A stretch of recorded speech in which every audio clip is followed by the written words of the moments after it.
दिनेश, मैं पूरे परिवार को तुझे जानता हूँ, सुबह दिन रात नहीं देख सकता।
हेलो दोस्तों, ये वीडियो देखा आपने? ये वीडियो देखकर आपके दिल में क्या आया, कैसा महसूस हुआ? ये देश की बेटियों के साथ जो बर्ताव किया जा रहा है वो देखकर आपके मन में क्या आया? इतिहास रचा जा रहा है आज, इतिहास। आज मोदी जी ने संसद का उद्घाटन करके इतिहास रचा है ना, और आज बेटियों के साथ ये करवा कर भी मोदी जी ने इतिहास रचा है।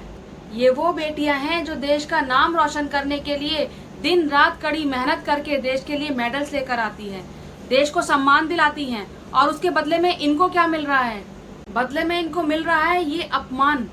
आखिर क्या गलती है इनकी? क्या ये कोई आतंकवादी हैं? क्या ये कोई मर्डर करके आई हैं? या ये बहुत ही बड़ा गुनाह, कोई अपराध करके आई हैं? इनकी गलती ये है कि एक तानाशाह से न्याय की उम्मीद कर रही हैं। इनकी गलती ये है कि ये उस इंसान से न्याय की उम्मीद कर रही है जिसने कभी इनको बेटी कहा था। इनकी गलती ये है कि ये उस इंसान को सजा दिलाना चाहती है जिसने इनका यौन शोषण किया था। एक तरफ मोदी जी नए संसद का उद्घाटन करने में लगे हैं और दूसरी तरफ हमारे देश की बेटियों के साथ ये क्या हो रहा है। वो बेटियां जो देश की सबसे होनहार बेटियां हैं, जो हमारे देश का सम्मान बढ़ाती हैं, उन बेटियों के साथ ऐसा व्यवहार, शर्म आनी चाहिए। मोदी जी अपने हाथ से नई संसद का उद्घाटन करके इतिहास रचना चाह रहे थे ना, रच गया इतिहास। आज का दिन इतिहास में काले दिन के रूप में दर्ज होगा, और वो भी खासकर महिलाओं के लिए। देखिए तो सही कैसा व्यवहार किया जा रहा है, किस तरीके से लड़कियों को घसीटा जा रहा है, किस तरीके से उनके ऊपर लाठियां बरसाई जा रही है, किस तरीके से उनको धक्का मारा जा रहा है।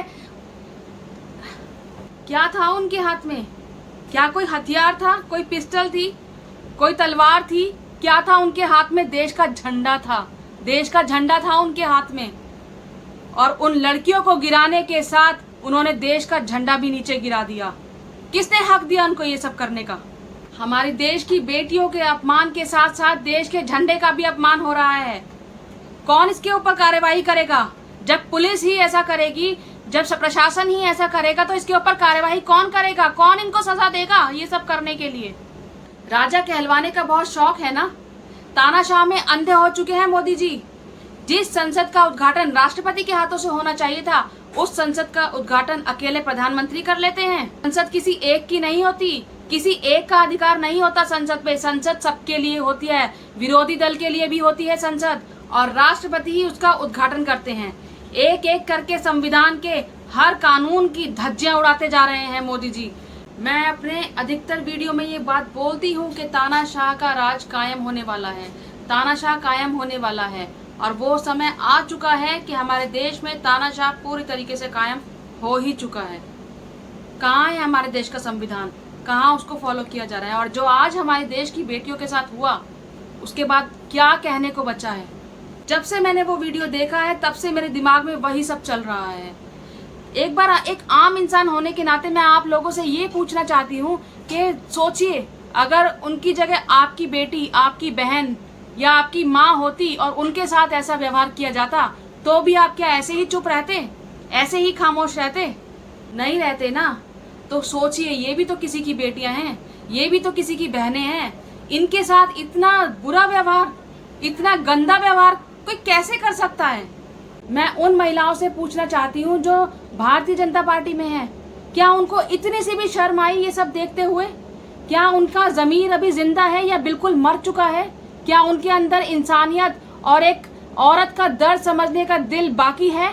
यहाँ देश की बेटियों के साथ मारपीट की जा रही है, दुर्व्यवहार किया जा रहा है, और वहाँ वही बृजभूषण सिंह जिसकी वजह से सब कुछ हो रहा है, वो संसद में बैठा है, मोदी जी के साथ उद्घाटन कर रहा है। शर्म आनी चाहिए। किस मुंह से इन्होंने विनेश फोगाट को अपनी बेटी कहा था? किस मुंह से कहा था कि तुम तो मेरी बेटी जैसी हो? छी, शर्म आती है ऐसे इंसान पर, ऐसी मानसिकता पर। मैं पूछती हूँ कि अगर मोदी जी की अपनी बेटी होती तो भी क्या उसके साथ ऐसा ही दुर्व्यवहार होने देते? खैर, उनकी तो कोई औलाद ही नहीं है, तभी शायद उनको जनता की परेशानियां, उनके दुख दिखाई नहीं देते। क्या देश में महिलाओं की कोई इज्जत नहीं रह गई है? एक तरफ हमारी राष्ट्रपति जी का अपमान हो रहा है और दूसरी तरफ इन बेटियों का अपमान हो रहा है। क्या था वो बेटी बचाओ बेटी पढ़ाओ? क्यों वो शब्द इस्तेमाल किए गए थे? क्या बेटियों का सशक्तिकरण क्या है? कुछ नहीं है, सिर्फ कुछ शब्द हैं लोगों को लुभाने के लिए, सिर्फ बोलने के लिए। लेकिन असलियत में सबसे ज्यादा बलात्कारी, सबसे ज्यादा लड़कियों का हनन करने वाले भाजपा की पार्टी में ही है। आज हमारे देश की बेटियों के साथ जो भी हुआ है, वो सब देखकर जितना मुझे दुख हुआ है, शायद ही आज से पहले मोदी सरकार की किसी करनी पर हुआ हो। एक आज का दिन है और एक वो दिन था जिस दिन जंतर मंतर पर सिर्फ कुछ तख्ते लाने की वजह से उनके साथ ऐसा दुर्व्यवहार किया गया था। बहुत ही दुखदाई था। मैं आपसे पूछती हूँ, क्या जो व्यवहार उन बेटियों के साथ किया गया, जबकि उनकी कोई गलती ही नहीं थी, सिर्फ वो अपने न्याय के लिए लड़ रही हैं, अपने न्याय के लिए 1 महीने से सड़कों पर बैठी हैं, क्या उनके साथ ऐसा व्यवहार स्वीकार करने लायक है? क्या आप इसको स्वीकार कर सकते हैं?